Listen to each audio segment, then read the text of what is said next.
In this game, you'll earn 1 bonus SB for every question you get right after question number 1, even if you've already been eliminated. If you win the game today, those SB are added right on top of your prize, those bonus SB. If you don't win the grand prize, you will have to claim your bonus SB at the end of the game in order to keep them. The theme here for both of you on either side is you have to stick around till the very end to walk away with something. Don't quit early. Once the game starts, it moves like a freight train. We don't want you to jump off. Now, the first time you get a question wrong, as long as it's before question number 10, you can rejoin to get another shot at the grand prize. You can do that either using SB or with a free rejoin. And here's a tip for you. If you click the plus sign in the top left-hand corner of the main menu, anytime a game's not happening, you can get free rejoins by watching videos.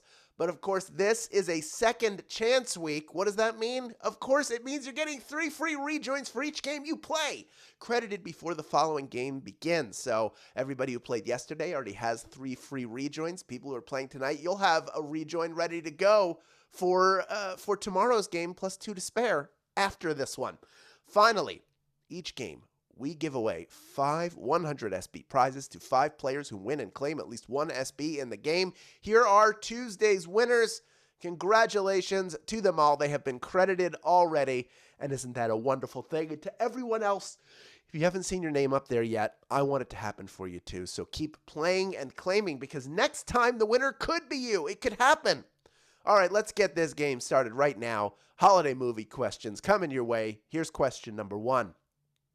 In Home Alone, where are the McAllisters traveling for the holidays? Is it Copenhagen, London, or Paris? The fateful trip. Kevin doesn't go. Spoiler. In the opening of this movie, the McAllister place is a madhouse with 2 huge families getting organized to spend the holidays with Kevin's other uncle in Paris. That's right, they're going to Paris in that first movie. 85% of you getting that one right. Well done. Of course, his ticket gets thrown out when they spills the soda, when he pushes Buzz and Buzz spills the soda on the counter. And then he doesn't wake up because they make him sleep in the attic, which is a weird punishment. Very Harry Potter-esque. It doesn't matter. Of the 15% of you that did not get that, it looks like most of you rejoined. We have almost 17,000 people in grand prize contention, over 17,000 people who are here playing this game, and every question you get right from here on out is worth 1 bonus SB. Here is question number 2. In A Christmas Story, where does Ralphie's family wind up eating Christmas dinner? Is it at a park, a Chinese restaurant, or at home? The very end of A Christmas Story. Looks like most of you know this one. Ralphie's dad loves turkey. Outside of the leg lamp, it's the happiest he is all movie long. But when the Bumpus hounds devour it on Christmas Day, the family winds up going to a local Chinese restaurant for dinner. They bring them duck, they chop the head off, but they all have a good time. It seems like that might be the most memorable Christmas they could have. 89% of you knew that was the answer. They planned to have Christmas dinner at home, but unfortunately, those Bumpus hounds got in and ate the turkey. And he loves the turkey. He loves turkey a la king, turkey sandwiches, turkey casserole, everything that comes after you have the turkey. But he doesn't get any of that. The dogs did. Let's move on to question number 3 now, worth 1 bonus SB if you get it right. In which holiday movie do Sinbad and Arnold Schwarzenegger race to buy a Turbo Man action figure? Is it Deck the Halls, A Christmas Movie Christmas, or Jingle All the Way? Sinbad and Arnold racing to buy a Turbo Man. Get me the Turbo Man.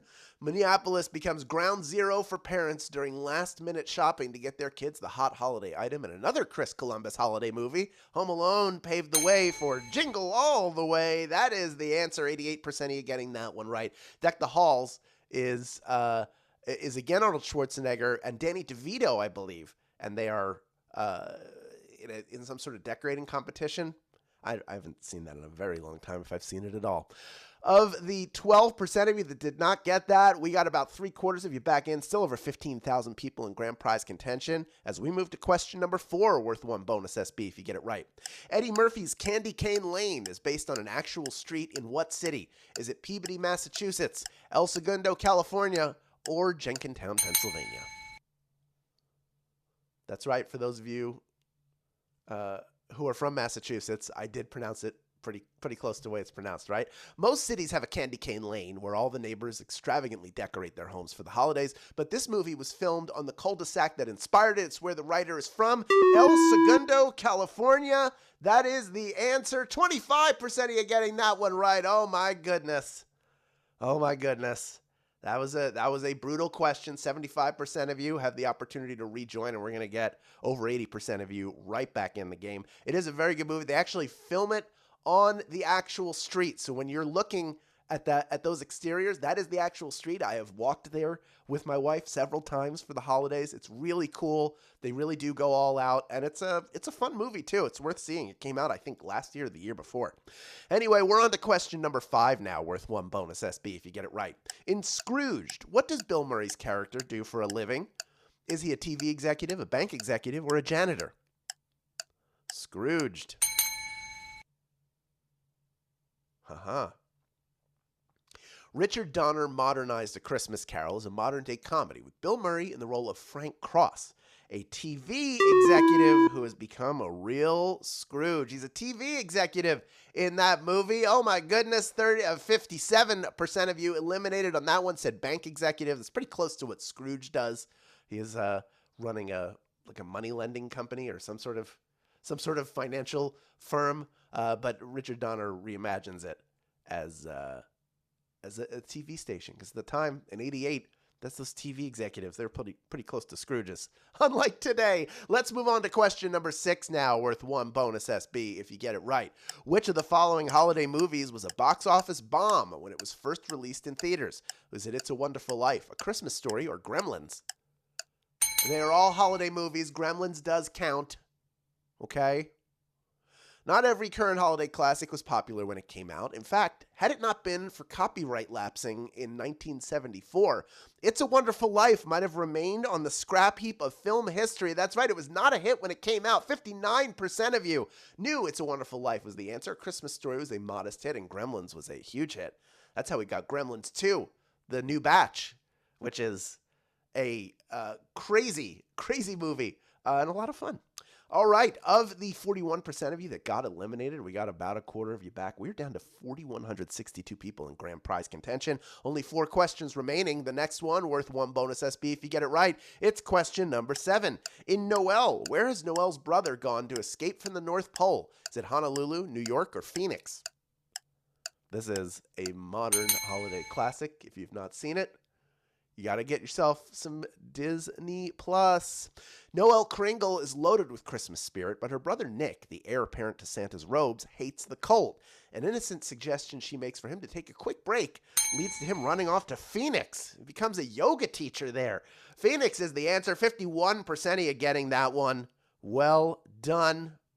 Well done to you. 31% go with Honolulu, which would make sense. Also a warm place you might go to. New York, maybe a little too cold for an escape from the North Pole, but would be warm relatively.